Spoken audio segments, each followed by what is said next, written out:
बिस्मिल्लाहिर्रहमानिर्रहीम अस्सलामुअलैकुम। आज मैं आपके साथ शेयर करूंगी अंडे और बेसन की इतनी लाजवाब इतनी शानदार रेसिपी कि जब इसे आप एक दफ़ा बनाएंगे तो मुझे उम्मीद है 2 दफ़ा तो आप हफ्ते में इसे ज़रूर बनाएंगे। तो बिना टाइम वेस्ट किए वीडियो स्टार्ट करते हैं। बिस्मिल्लाहिर्रहमानिर्रहीम। यहाँ पे आप देख सकते हैं मैंने 4 अदद अंडे ले लिए हैं। अब हम इसके अंदर 3 चम्मच बेसन डाल देंगे। बेसन को आपने छान के लेना है। जब भी आपने बेसन डालना है तो इसके अंदर सुंडियाँ वगैरह होती हैं तो इसको छानना लाजमी से है आपने। तो आप देख सकते हैं 3 चम्मच इसके अंदर मैंने बेसन डाल दिया है। अब हम कुछ मसाले इसके अंदर डालेंगे। आधा चम्मच नमक डाल देंगे, आधा चम्मच इसके अंदर हम कुटी हुई लाल मिर्च डाल देंगे, या फिर आप अपने टेस्ट के हिसाब से कम या ज़्यादा डाल सकते हैं। आधा चम्मच इसके अंदर हम ज़ीरा डालेंगे, 2 चुटकी के करीब हल्दी डाल देंगे। हल्दी से कलर इसका बहुत ही अच्छा आएगा। अब हम क्या करेंगे, इन सब चीज़ों को अच्छे से मिक्स करेंगे।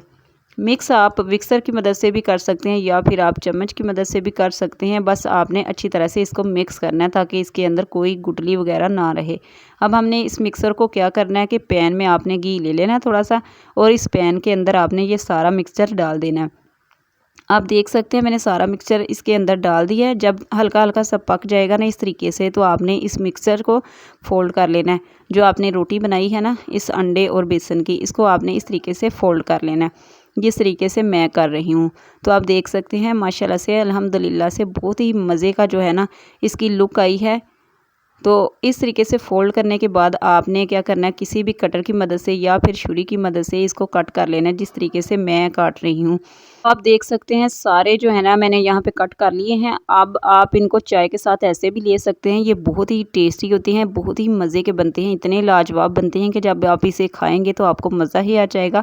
अब हमने क्या करना है, इनको साइड पे कर दें। अब हम एक कढ़ाई लेंगे, कढ़ाई में 2 चम्मच घी शामिल कर देंगे। घी जैसे ही हल्का सा गर्म हो जाएगा, इसके अंदर हम प्याज डाल देंगे। चॉप किया हुआ मीडियम साइज़ का प्याज लिया था मैंने, इसको चॉप कर लिया था।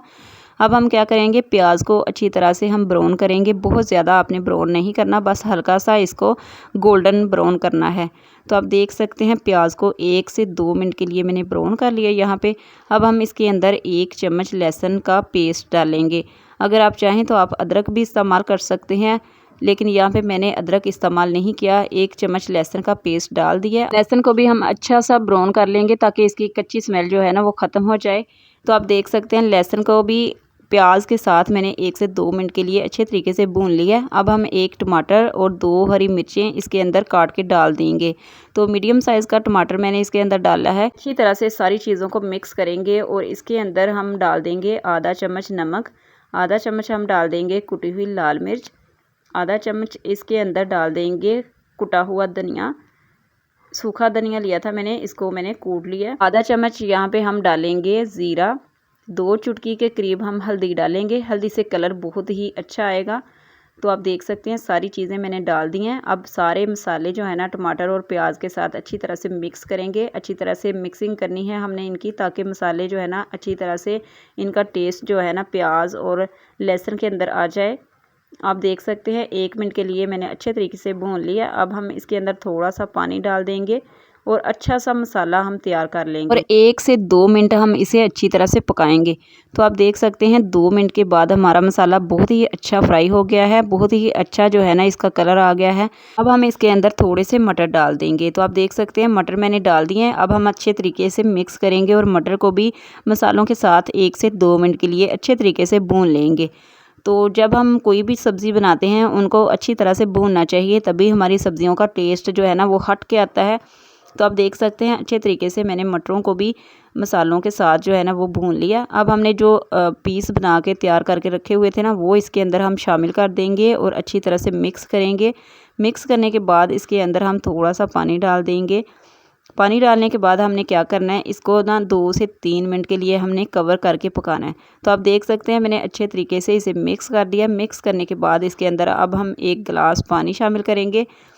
उतनी देर में अगर आपने अभी तक मेरी वीडियो को लाइक नहीं किया तो प्लीज़ मेरी आपसे रिक्वेस्ट है कि वीडियो को लाइक कर दें। चैनल पे न्यू है तो चैनल को सब्सक्राइब भी कर दीजिएगा और साथ में बेल आइकन को ज़रूर प्रेस कर दीजिएगा, ताकि मेरी आने वाली हर वीडियो का नोटिफिकेशन आपको टाइम से मिलता रहे। तो आप देख सकते हैं पानी डालने के बाद मैंने अच्छे तरीके से मिक्स कर दिया। अब हम क्या करेंगे, इसको कवर कर देंगे और पकने के लिए छोड़ देंगे तकरीबन 4 से 5 मिनट के लिए। तो आप देख सकते हैं 4 से 5 मिनट के अंदर हमारी बहुत ही मज़े की सब्ज़ी रेडी हो गई है। ये इतना मज़े का इतना टेस्टी सालन बनता है कि जब आप इसे बनाएंगे ना तो आप 2 की जगह 4 रोटियां भी आराम से खा जाएंगे। आपका पेट भर जाएगा लेकिन आपकी नीयत नहीं भरेगी। तो यहाँ पे आप देख सकते हैं मैंने थोड़ा सा धनिया इसके अंदर डाल दिया और अब हम क्या करेंगे, इसे सर्व करेंगे। तो माशाल्लाह से अल्हम्दुलिल्लाह हमारा बहुत ही मज़े का बहुत ही कमाल का सालन रेडी हो गया है। अगर आपको कुछ भी पकाने की समझ ना आ रही हो या फिर आपके पास टाइम कम हो तो आप इसे बहुत ही आराम से 10 मिनट के अंदर तैयार कर सकते हैं। तो ये नाश्ते के लिए भी आप बना सकते हैं, दोपहर को लंच के लिए भी बना सकते हैं। बहुत ही मज़े का सालन आपका रेडी हो जाएगा। तो आप देख सकते हैं माशाल्लाह से अल्हम्दुलिल्लाह इसकी बहुत ही मज़े की लुक आ रही है। जब आप इसे खाएंगे रोटी के साथ या फिर चपाती के साथ या नान के साथ या फिर पराठे के साथ बहुत ही मज़ा आपको आएगा। मिलती हूँ नेक्स्ट वीडियो।